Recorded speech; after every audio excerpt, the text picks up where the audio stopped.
हमारी और आपकी ये मुश्तरका खुशनसीबी है कि अल्लाह के एक मुक़द्दस वली की बारगाह में हमारी रात गुजर रही है। इससे बड़ी हसीन रात क्या हो सकती है।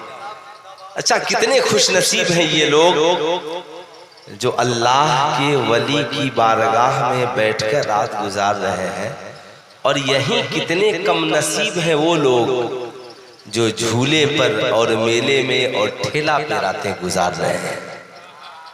आए दोनों हैं मगर नसीब अपना अपना, मैदाने महशर में सब जाएंगे मगर नसीबा अपना अपना। किसी की पाँव की बेड़ी वो काटते होंगे, कोई असीरे गम उनको पुकारता होगा। कहेंगे और नबी इज़हबू इला गैरी, मेरे हुजूर के लब पर अना लहा होगा। साहिबों, ये उर्स की तकरीबें इसलिए नहीं होती कि हमारी घर की औरतें कान की बालियां खरीदें।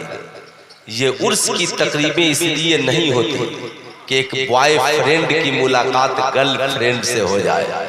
ये उर्स की तकरीब इसलिए होती है ताकि मर्द आए तो सीरते मुस्तफा सीख कर जाए, और औरतों को तो आना नहीं चाहिए, आ गई तो कम से कम सीरते फातिमतु ज़हरा सीख कर जाए। साहब, इसलिए जो नौजवान आहा, उन तक मेरी आवाज तो जरूर पहुंच रही होगी जो मिठाइयाँ खरीद रहे हैं, जो इस रात की तन्हाई में। मुझे लगता है कि इतने अच्छे लोगों को आपने बुलाया है कि आज की रात छोटी पड़ जाए। आज की रात बहुत दिनों बाद उस्तादु शोरा हजरते हबीबुल्ला अलहाज हबीबुल्ला फैजी साहब किबला से मुलाकात, जिनकी जमीन को अपनाकर भारत में सैकड़ों लोग शायर बन गए, लेकिन आज जो इन्होंने कलाम सुनाया, कसम खुदा की इसे पढ़ने के लिए जिगर चाहिए, जिगर। लेकिन इन्होंने अपने जिगर का इस्तेमाल तो किया, लेकिन आपने नहीं किया। अगर आप भी करते तो मुझे लगता है कि ये काफिला मदीनतुल मुनव्वरा तक पहुंचता। अच्छा, ये बताइए, जो बीच में लोग चले गए वो मुझसे नाराज हैं क्या? मुझसे नाराज है जो बीच से चले गए, जो नौजवान। अच्छा, एक बात बताइए, अगर मैं आपको ये कह दूं कि साहब हजरते रमजान शाह अली रहमा और रिजवान ने हम तक इस्लाम पहुंचाने के लिए अपना मुल्क और वतन छोड़ दिया, और पूरी जिंदगी हमारी दहलीज पर उन्होंने गुजार दी, तो क्या हम अपने घरों से चलकर यहाँ तक आ सकते हैं? तो क्या इनके नाम की महफिल को खूबसूरत बनाने के लिए पीछे से उठकर आगे नहीं आ सकते हैं? देखना है कितने दीवाने हैं जो अपनी माँ और बाप की मोहब्बत में पीछे से उठकर माशाअल्लाह माशाअल्लाह, बड़े नेक लोग हैं। देखिए, बहुत लंबी तकरीर मैं नहीं करूंगा, है ना, आप बस हाँ माशाअल्लाह। अगर ये रात भर पढ़ते, रात भर, अलीमुल्ला भाई तैयार हो जाए, मुझे लिफाफा और नजराना नहीं दे और हजरत को पूरी रात पढ़वाए, तो मैं उम्मीद करता हूं कि बैठ करके मैं सुनूंगा। आप लोग भी इंशाअल्लाह ऐसी ख्वाहिश रखते हैं? बोलिए, रखते हैं? माशाअल्लाह, बेशक, यकीनन जब अच्छे लोगों से मुलाकात हो उनकी कद्र कीजिए। इस्लाम ने कहा जालिमों की भी मदद करो और मजलूमों की भी मदद करो।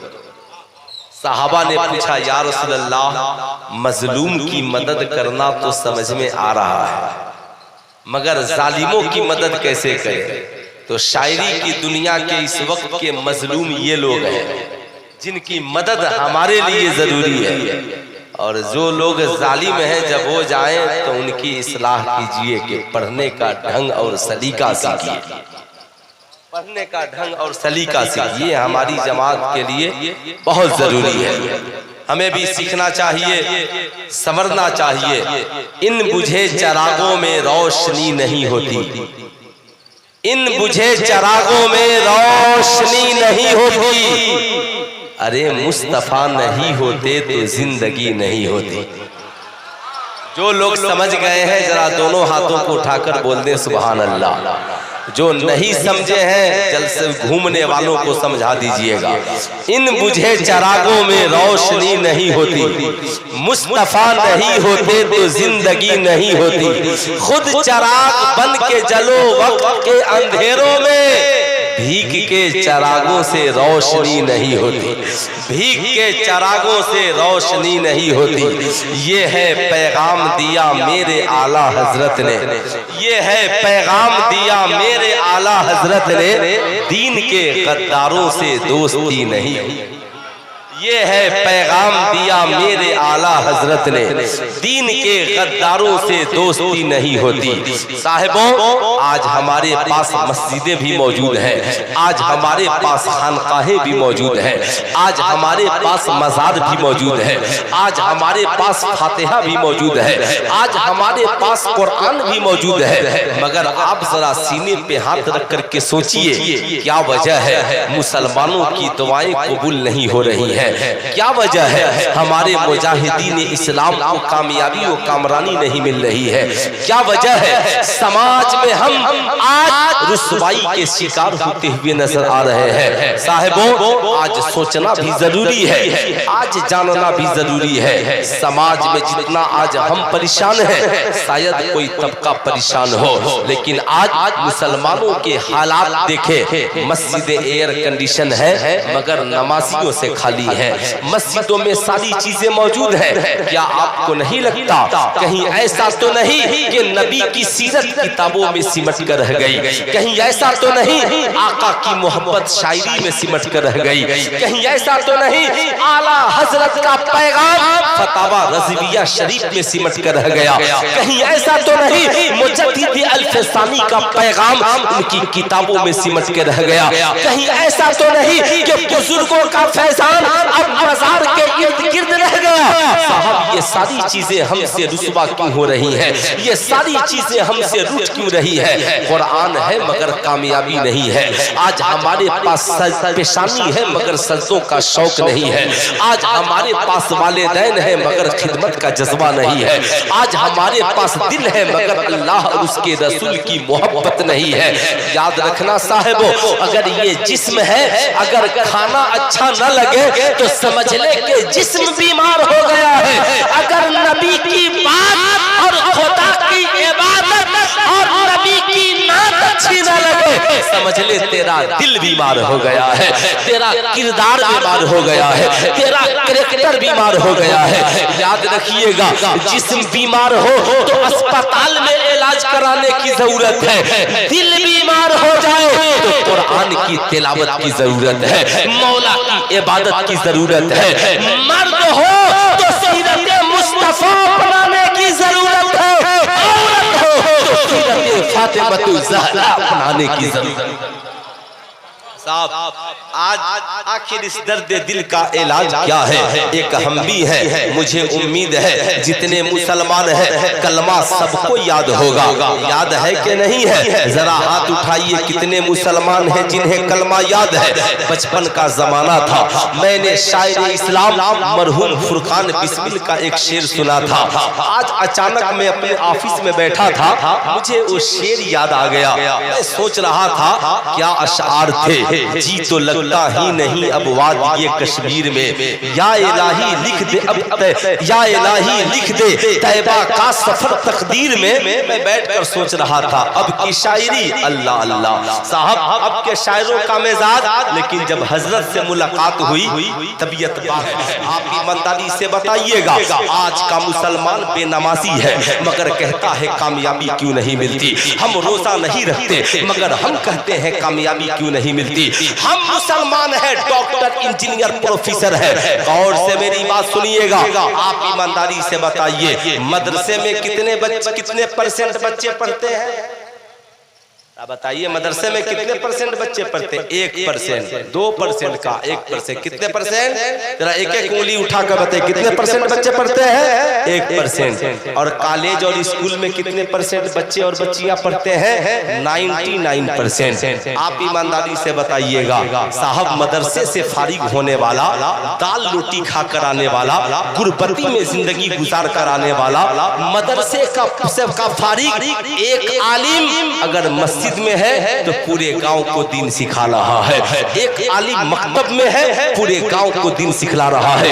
एक बच्ची आलिमा बन गई, पूरे गांव के बच्चियों को दीन सिखला रही है। साहब आप ईमानदारी से बताइएगा, 99% लोग जो पढ़ करके आए कॉलेज में पढ़े, स्कूल में पढ़े। आपसे मैं पूछना चाहता हूँ, मदरसों का हिसाब तो आप बहुत लेते हैं। अगर मदरसे में 1 साल बच्चे हाफिज न बने तो आप पूछते हो क्या हाफिज साहब पढ़ाई में ढिलाई हो रही है, आपको रहना है या हिसाब किताब कर दिया जाए? आप हिसाब दीजिए, इंशाल्लाह आपने बच्चों को हाफिज क्यों नहीं बनाया?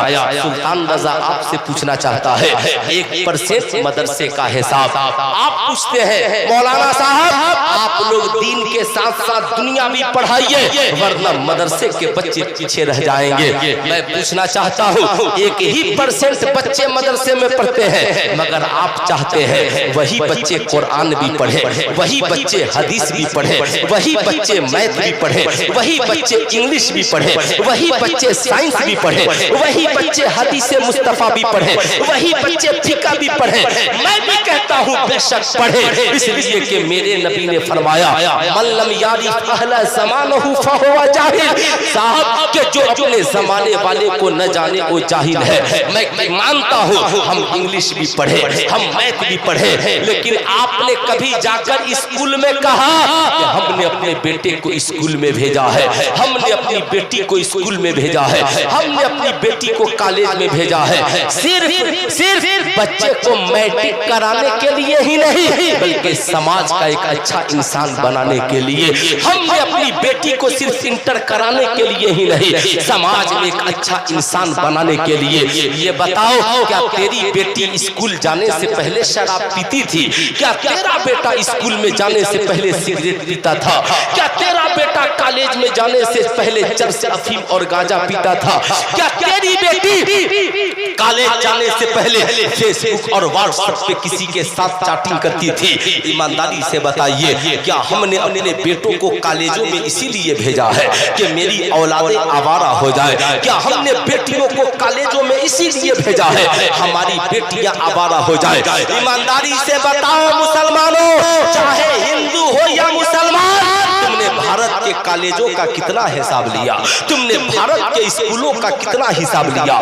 क्या तुमने कभी जाकर कॉलेज के प्रिंसिपल से पूछा है कि आप अपने स्कूल का माहौल ठीक क्यों नहीं करते? आप अपने कॉलेज का माहौल ठीक क्यों नहीं करते? हमारे बच्चे आपके कॉलेज में बिगड़ रहे हैं, हमारी बेटियां आपके कॉलेज में आवारा हो रही है। याद रखिएगा, डॉक्टर बनाइए, इंजीनियर बनाइए, प्रोफेसर बनाइए, मगर सबसे पहले समाज का एक अच्छा इंसान बनाइए। डॉक्टर कहेगा, साहब कॉलेज वाले कहेंगे हमारे पास कोई ऐसी किताब मौजूद नहीं है जिसमें बच्चों को पढ़ाया जाए शराब पीना हराम है, जना करना हराम है, जुआ खेलना हराम है। इसलिए सुल्तान रजा मशवरा देगा, तेरा बेटा अगर डॉक्टर, इंजीनियर, प्रोफेसर भी बन गया तो समाज का एक अच्छा इंसान बनेगा कि नहीं, इसकी कोई गारंटी नहीं है। इसलिए कि समाज का अच्छा इंसान बनने के लिए या तो सीरत मुस्तफा पढ़ने की जरूरत है या तो कुरान जैसी किताब पढ़ने की जरूरत है। आज मैं पूछना चाहता हूँ, पूछो जरा मेरी कौम के नौजवानों से, ईमानदारी से नर्सरी से लेकर के PhD तक जितनी किताबें पढ़ाई जाती हैं और चाहे जितनी किताबों का मुताला किया जाता है, आप बताइए किसी किताब में है बाप के साथ गुफ्तगू के तरीका क्या है, उस्ताद के साथ गुफ्तगू के आदाब क्या है? आपने सुना है? सुनिएगा जरा गौर से, जब वही बच्चा मदरसे में जाता है तो 1% मदरसे के बच्चे आज पूरी दुनिया में मुसलमानों के लिए नजर आते हैं। साहब मैं ही हूँ, मेरा ही काम देखिए, मदरसे का नाजिम भी हूँ, स्कूल का टीचर भी हूँ, जमात रजाए मुस्तफा का सदर भी हूँ, ऑफिस पे मुकदमों का फैसला भी करता हूँ, लोगों के मुकदमों का भी फैसला करता हूँ, आपस में सुलह समझौता भी कराता हूँ। कुछ उलमा आ गए तो उन्हें पढ़ाता भी हूँ। स्कूल में इंग्लिश पढ़ाइए, मैथ पढ़ाइए, हिंदी पढ़ाइए, मदरसे में जब उस्ताद नहीं हो तो हदीस पढ़ाइए, तफसीर पढ़ाइए। काश जब 1% मुसलमान बच्चे मदरसे में पढ़कर पूरी दुनिया में क़यादत करते हैं, अगर पूरी दुनिया के मुसलमान के कायद और इमाम बन जाएंगे। शर्त यह है कि इन मदरसों को आप मजबूत कीजिए। सुल्तान रजा सिर्फ तकरीर नहीं करता बल्कि उसका इलाज भी बताता है। इसका इलाज ये है, मुझे उम्मीद है कि इस इलाके के बहुत गांव से लोग यहाँ पर आए होंगे, मुख्तलिफ गांव के लोग होंगे। आप बच्चे 6 साल के होते हैं तो स्कूल में दाखिला होता है पहला क्लास में। आप 3 साल बेटा हो या बेटी उसे मदरसे में पढ़ाइए। जरा हाथ उठा करके बोलिए कहाँ पढ़ाइए? बेटा हो या बेटी कहाँ पढ़ाइए? मदरसे में। 3 साल मदरसे में पढ़ाइए। नर्सरी, LKG और UKG 3 साल बेहतरीन आलिमों को रखिए, बेहतरीन हाफिज को रखिए, बेहतरीन मास्टर को रखिए। और जो पैसा आप डॉन बॉस्को में देते हैं, जो पैसा आप इमानुअल में देते हैं, जो पैसा दूसरी जगहों पे खर्च करते हैं, उन पैसों को अपने मदरसों में खर्च कीजिए। इस 3 साल में आपके बच्चे अंग्रेजी भी सीखेंगे, हिंदी भी सीखेंगे, मैथ भी सीखेंगे, लेकिन जो सबसे बड़ी बात सीखेंगे 3 साल में नूरानी कायदा भी पढ़ेंगे, अम्मा पारा भी पढ़ेंगे, कुरान भी पढ़ेंगे। और ये 3 साल में ये जान कर जाएंगे कि खुदा की इबादत कैसे की जाएगी, नबी से प्यार कैसे किया जाएगा, माँ बाप का अदब कैसे किया जाएगा। ये 3 साल में बच्चों का जब से हम सादा होगा तो ये मदरसे से सीख कर जाएंगे। हम मर जाएंगे मगर माँ को नहीं छोड़ेंगे, हम मर जाएंगे मगर बाप को नहीं छोड़ेंगे। ये बेटियां सीख कर जाएंगी। अल हयाओ शोबतुम मिनल ईमान, हया ईमान का हिस्सा है। ये छोटे छोटे बच्चे 3 साल में सीख कर जाएंगे। शराब पीना हराम है, ज़ना करना हराम है, जुआ खेलना हराम है, चरस पीना हराम है, स्मोकिंग करना हराम है। ये छोटे छोटे बच्चे यहाँ से हलाल और हराम जब सीख कर स्कूल में जाएंगे, कसम खुदा की मैट्रिक करेंगे, इंटर करेंगे, डॉक्टर बनेंगे, नबी की सुन्नत सजाने वाले भी होंगे और शराब छोड़कर दुनिया को नई राह दिखाने वाले भी होंगे, समाज में अच्छा इंसान बनकर जीने वाले भी होंगे, IAS अफसर बनेंगे।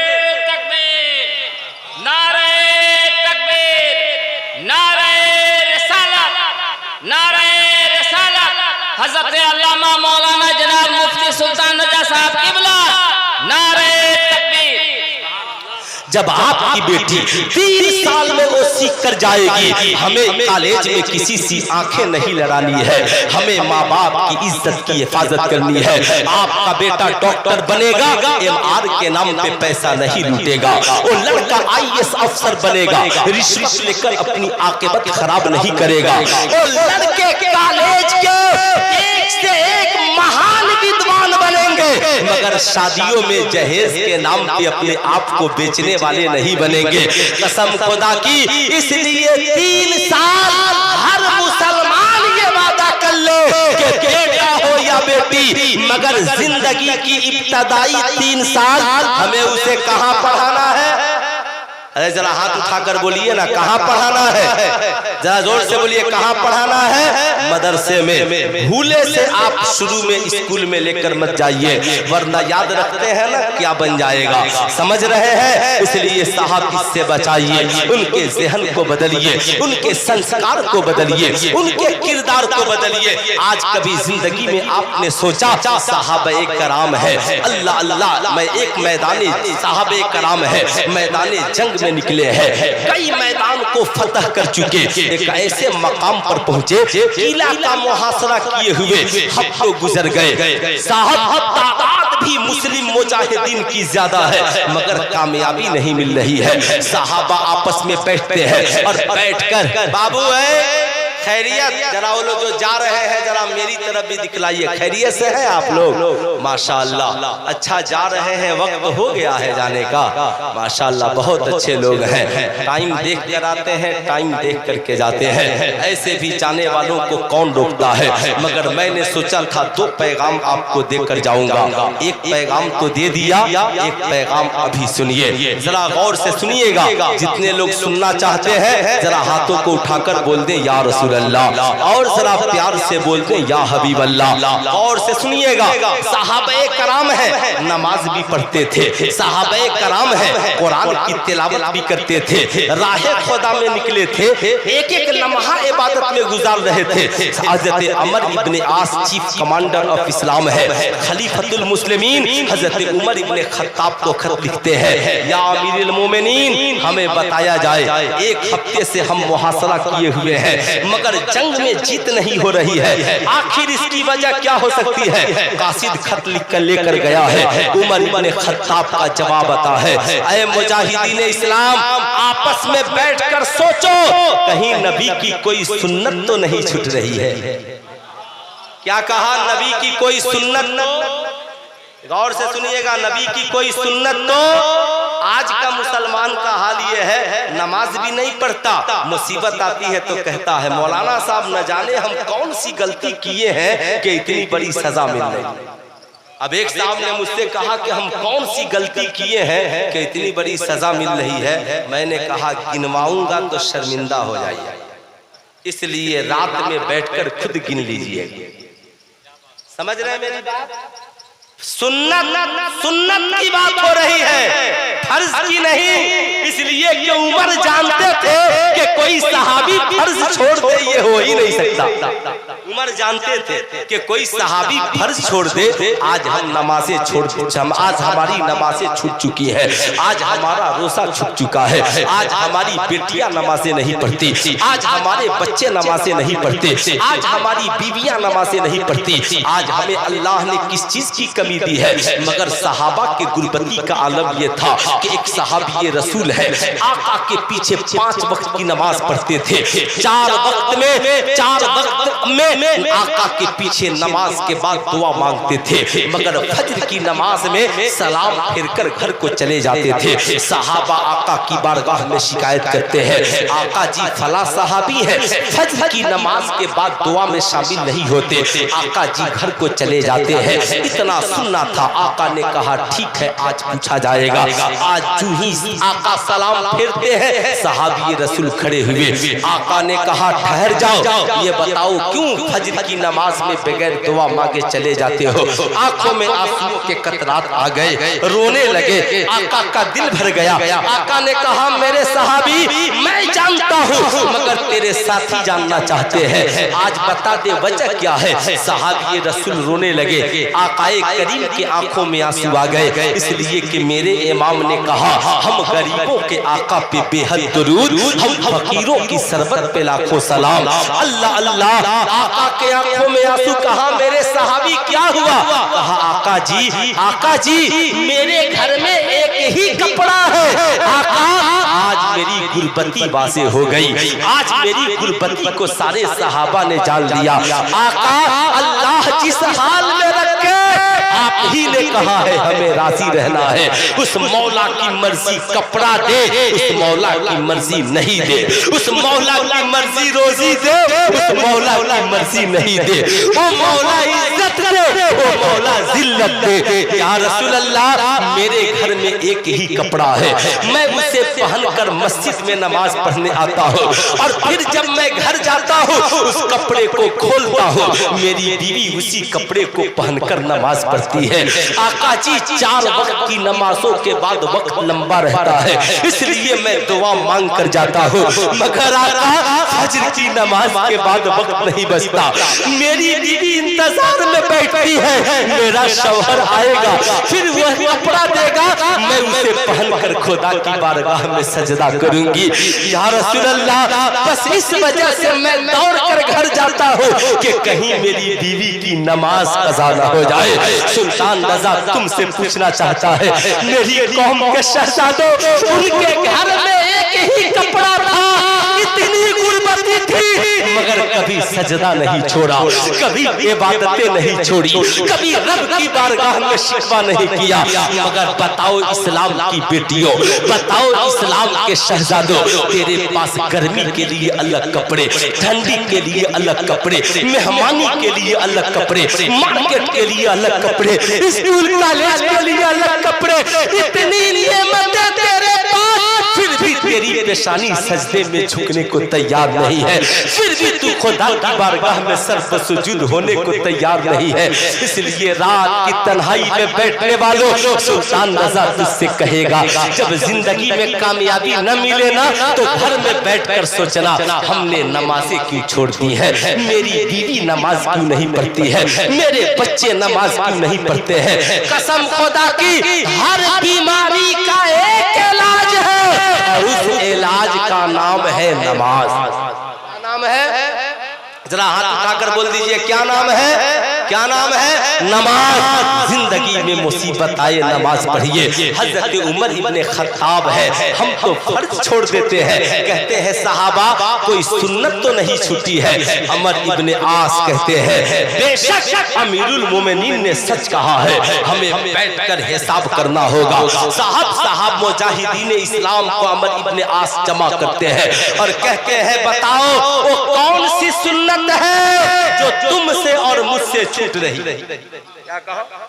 कौन सी सुन्नत है? सहाबा कभी दाढ़ी को देखते हैं, कभी फज्र की सुन्नत का ख्याल करते हैं, कभी कपड़े को देखते हैं, कभी जुल्फों को देखते हैं। फिर सहाबा कहते हैं ए अमीरुल मुजाहिदीन, आज हमसे एक सुन्नत छूट रही है। कहा क्या?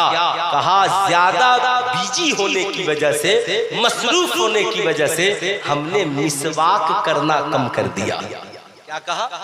मिसवाक करना। अब तो कोई मुसलमान मिसवाक करता नहीं, हम लोग बरस करते हैं। समझ रहे ना बात? हम लोग मिसवाक नहीं करते, हम लोग क्या करते हैं?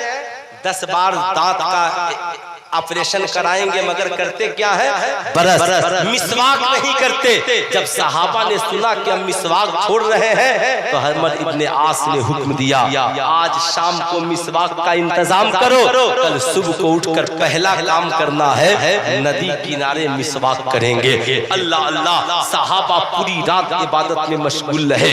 जब सुबह को उठे सहाबा तो सारे सहाबा 6000 मुजाहिदीन इस्लाम बैठकर मिसवाक कर रहे हैं। जब उधर से जिस महल का और जिस कबीले का इन्होंने घेराव किया था, जब उस पर से जब उनके सिपाहियों ने देखा, कहा ये तो आज दूसरे हथियार का इस्तेमाल कर रहे हैं। अपने राजा के पास पहुंचे, कहा आज मुसलमानों ने अलग हथियार बनाया है, लगता है कि ये दूसरी कौम के लोग हैं, अगर इन्होंने हमें पकड़ लिया तो सिर्फ मारेंगे ही नहीं, हमें ये अपनी दांतों से चिबा डालेंगे। बादशाह भलाई इसी में है कि हम इनसे मुसालिहत कर ले और अपना किला इनके हवाले कर दे। उधर से बादशाह ने कासिद को भेजा, कहा जाकर के पूछो वो क्या चाहते हैं, दौलत चाहिए, महल चाहिए? अमर इब्ने आस ने कहा ना हमें तुम्हारी दौलत पसंद है, ना हमें तुम्हारा ये किला चाहिए। तो बादशाह ने कहा क्या चाहिए? कहा मुसलमान बन जाओ, खुदा को मान लो, तुम भी ईमान वाले हो जाओ, हम भी ईमान वाले हो जाए। इतना सुनना था। बादशाह ने कहा हमें मंजूर है। सिर्फ एक मिसवाक की सुन्नत ने पूरे कबीले को साहबे इस्लाम बना। आज हमारे पास, हम तो साहब सुन्नत क्या, हम तो फर्ज वाले भी नहीं है, हम तो वाजिब वाले भी नहीं है साहबों। इसलिए ईमानदारी से फर्ज वाले भी बनिए, सुन्नत वाले भी बनिए। कसम खुदा की, जब एक सुन्नत छूट जाए तो सहाबा को कामयाबी न मिले। आज हम हिंदुस्तान में कामयाब होना चाहते हैं, आज हम पूरे जहान में कामयाब होना चाहते हैं, आज हम मकसद में कामयाब होना चाहते हैं। मुस्लिम लीडरों का हाल ये है कि नमाज नहीं पढ़ते, मगर होली दिवाली की मुबारकबाद देने को तैयार रहते हैं। सुल्तान रज़ा आपसे पूछना चाहता है, काफिर मत बनिए, पक्का सच्चा मुसलमान बनकर समाज में जिंदा रहिए। याद रखिए, मालिक को मौला की बारगाह में सर पर सुजूद होने वाला बनिए। बताइए, आपसे मैं पूछना चाहता हूँ, इस्लाम हम तक कैसे पहुँचा है? इस्लाम बगैर कुर्बानी के हम तक नहीं पहुँचा। अगर करबला में इमाम हुसैन ने औलाद और जान की कुर्बानी नहीं दी होती तो बताइए इस्लाम हम तक पहुँचता? अरे जरा हाथ उठाकर बोलिए इस्लाम हम तक पहुंचता। अगर ये बताइए इस रात की तन्हाई में सुल्तान रजा आपसे कहे कि इस्लाम के लिए जान देने की जरूरत है तो क्या आप दे देंगे? अरे बोलिए कितने लोग दे देंगे? माशाल्लाह सारे लोग दे देंगे। सुल्तान रजा को जान की जरूरत नहीं।